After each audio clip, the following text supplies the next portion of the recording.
मैं अशोक कालरा, मेरा जन्म स्थान रुद्रपुर है और मेरी आयु लगभग 60 वर्ष के आसपास है। और मेरी स्मृतियों में अच्छी तरह से याद है कि आज से अगर हम 30 साल पीछे चले जाएं तो हमारे रुद्रपुर में कोई मेडिकल सुविधा उपलब्ध नहीं थी किसी भी प्रकार की।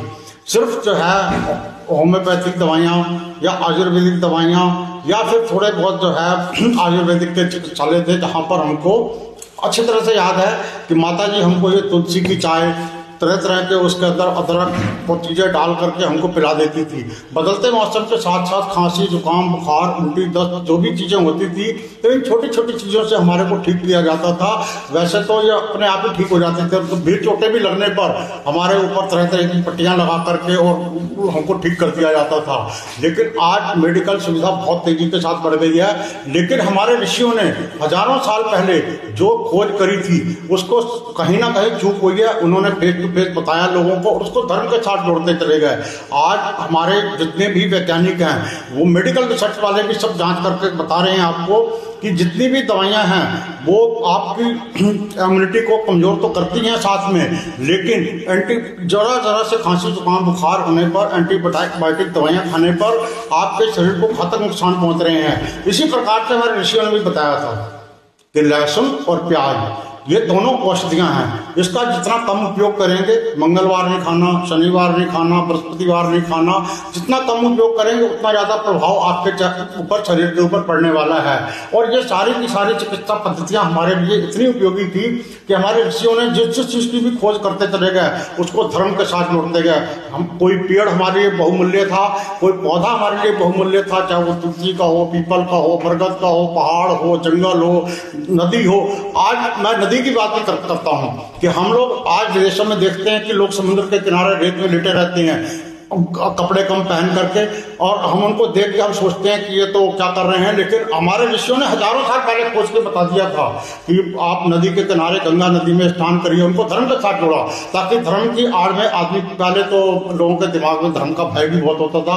आज तो आदमी ना धर्म से डर रहा है, ना इंसान से डर रहा है, ना किसी बात से डर रहा है। उसको हर चीज में उसको एक मजाक उपहास उड़ा रहा है। उपवास का भी उपहास उड़ाता है, लेकिन उपवास का भी जबरदस्त फायदे हैं। बात फिर करते हैं तुलसी की। तुलसी के अंदर इतने गुण हैं कि कैंसर को भी दूर करने की अद्भुत क्षमता रखती है ये तुलसी माता हमारी है। हमने जिस जिसको पूजा, जिस जिसको गुण हासिल किए उसी को हमने माता का दर्जा दिया। जैसे गाय हमारी माता है, अमृत समान तुल्य, हमें दूध देती है जो हमारे अंदर कैल्शियम की कमी को पूरा करती है।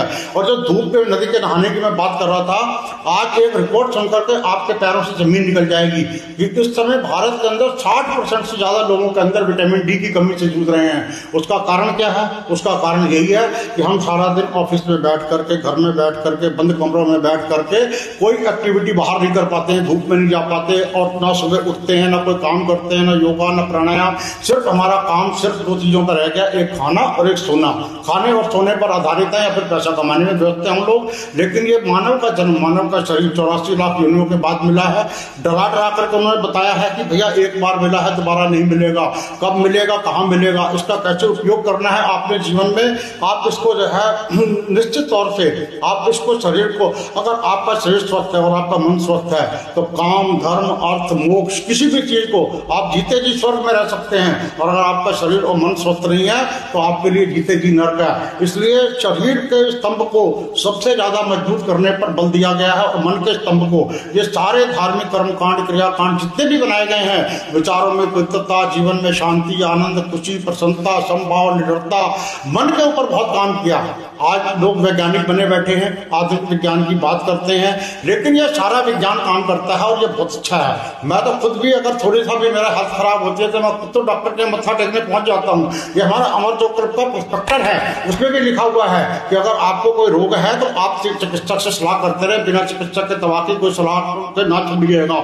और लेकिन साथ साथ अपनी इम्यूनिटी को बूस्ट रखिए, अपने शरीर को स्वस्थ रखिए, अपनी आस्था को मजबूत रखिए, अपनी श्रद्धा को, अपनी भावनाओं को मजबूत रख करके ही हम अपनी छोटी छोटी चीजों से कितना फायदा उठा सकते हैं। लोग कहते हैं कि सूर्य को जल चढ़ाते हैं, लोगों ने ऐसी ऐसी कहानी बना दी कि सूर्य का पानी तो वहां पहुंचता नहीं है।